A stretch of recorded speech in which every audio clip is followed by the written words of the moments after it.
पुत्र कौरव पांडवों से जलने लगे और उन्हें तरह तरह के कष्ट पहुंचाना शुरू कर दिया।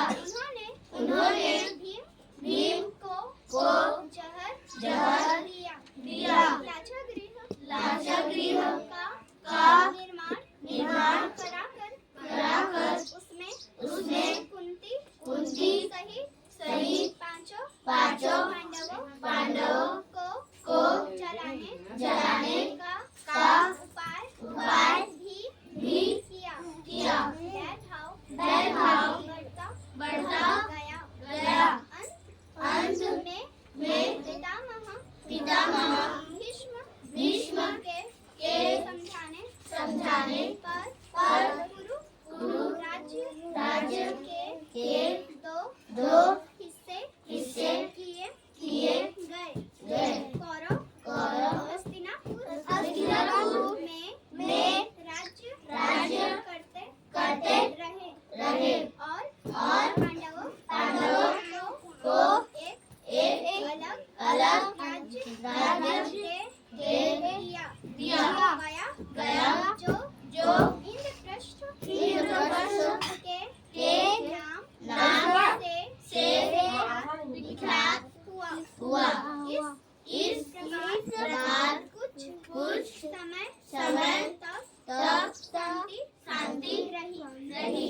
कुछ वर्षों बाद दुष्ट दुर्योधन के आक्रमण पर चौसर जुए के खेल में कुटिल शकुनी ये युधिष्ठिर को हरा दिया जिसके फलस्वरूप पांडवों का राज्य छीन गया और उन्होंने 12 वर्ष का वनवास और एक वर्ष का अज्ञातवास भोगना पड़ा।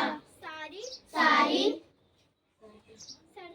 शर्तें पूरी कर वनवास से लौटने पर भी लालची दुर्योधन ने राज्य वापस करने से इनकार कर दिया।